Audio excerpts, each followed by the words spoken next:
Our world is made up of thousands of enigmas, mysteries that can never be explained, that can never be understood.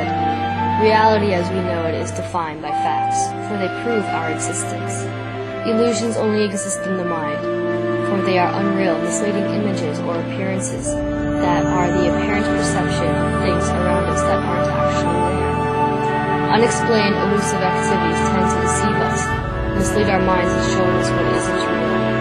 After all, when facts aren't enough to convince you of realism, how do you know what you are really seeing around you? A reality, or just a figment of your imagination?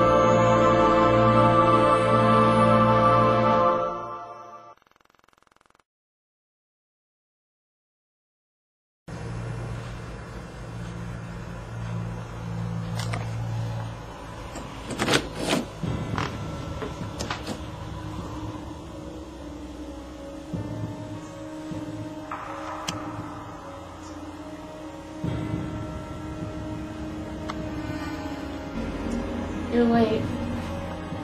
Sorry, I was held up for a bit.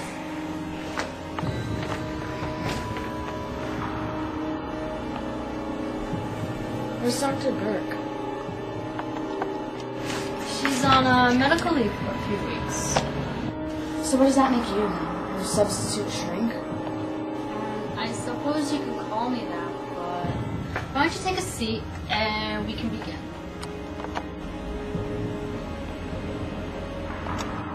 Please, I just want to help.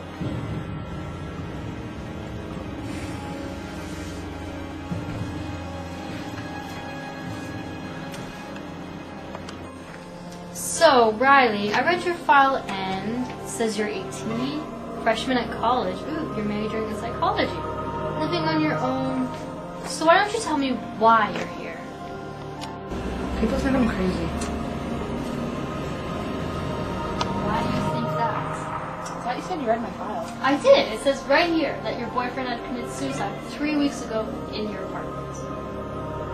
Well, how would you feel if you came home from work just to find your boyfriend floating dead in your bathtub after cutting himself? So, how about you tell me about him? About your relationship with,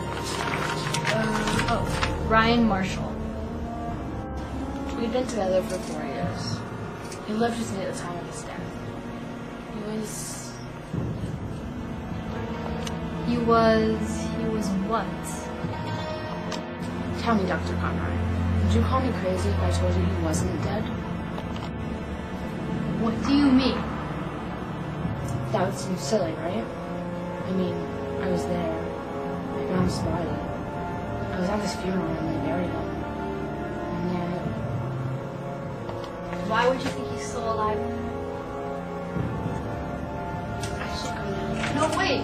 You still have some time left. It was nice meeting you, Dr. Conrad. I'll keep in touch. Hey, Elle. Here's the hey. files you wanted. Oh, thanks. Oh, sweet. You got me coffee. Thanks. Yeah, I knew you'd be a while anyways. Thanks for that. So, this Riley Henderson kid, she's really getting to you, isn't she? Yeah, I need as much information on her as possible. There's just something about her that's not right. From what I read, she's an average teenager who just went through something really, really bad. That's right. Ryan Marshall. Did you happen to get anything on him? Surprisingly, no. I mean, it's like the kid didn't even exist. But I'm gonna make a few calls tonight to a couple police officers. Maybe they'll find something. So, think she's crazy? That's what I plan to find out.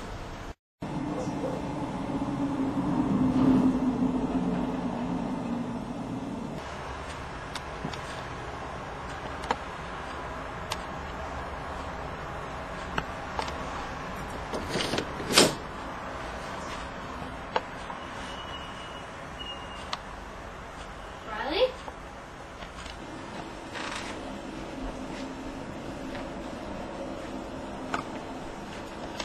I wasn't expecting you to come in today. Is everything alright? I saw him today. Him? Him who?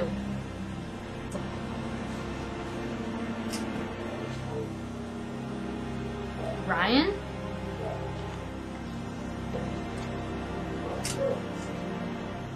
At thought that he passed away, Riley. People just don't get back up and start walking around after they've died. So you don't believe me? Is that it? Riley. Perhaps you're just suffering from some type of trauma that has affected your judgment. Maybe it was someone who just looked like Ryan. What type of medication did Dr. Burke prescribe you? Not on any meds. I don't think. Well, how about we try putting on something that might help? I believe that Ryan's death must have traumatized you to the point of mental psychosis and thinking that he might still be alive. Or maybe there's just something you haven't been telling me, Riley. Maybe something about Ryan's death, or possibly something about yourself.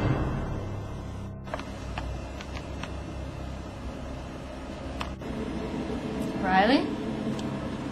A psychiatrist classifies a person as neurotic if they suffer from problems in living, and a psychotic if they make others suffer. So which do you think I am, doctor? You think I want to kill myself?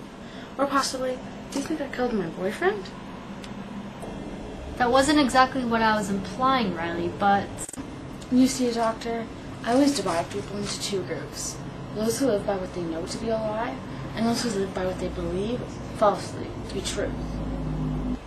And what do you believe in? Your assumption makes you're either living a lie or living a false truth, in which makes both fabricated.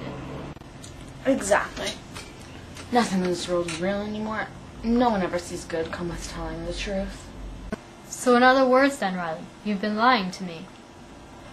It's not the assumption that I'm lying to you. It's the fact that everything you know is a lie. Then tell me what the truth is. God will never forgive me. Why would you say something like that? Because of what I've done and what I'm about to do. What did you do, Riley? What are you going to do? Should I be worried? 2 days from now, at 9 o'clock. Riley, wait, please. You have to give me a little bit more to work on. You have to trust me. I can help you. And what do you know, Dr. Conroy? The world you know is only based on facts. All your psychology bullshit and drug treatment, you don't know how you people are. I'm a psychology major, unless you missed that in my file, too. No, of course I know that. It's where you are now, right where you're standing. That's where I wanted to be when I've grown up, to help people. But now I know that'll never happen. I can't even help myself. I'm out of time. No, you're not out of time, Riley. We're gonna figure this out together, okay? I trust you'll make the right decision. You're the only one who can help me now, Dr. Conroy.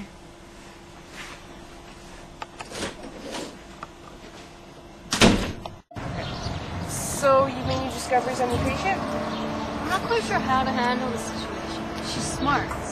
Well, she's studying psychology too, right? You have to be careful with her. She knows what she's talking about. She said she's going to do something 2 days from now at 9 o'clock. Whether she's going to hurt herself or someone else, I'm not sure. She's convinced that Ryan Marshall is alive and that the world is nothing but a lie. Well, why don't you let me talk to her? You know I've dealt with plenty of suicidal teenagers. So have I, Kristen. But this one wants help and says I'm the only one who can do it. The only problem is that she won't tell me exactly what she needs help with. Well, whatever it is, you've got 2 days to do it. You can't waste time now. The most logical place to start is to go at her house. So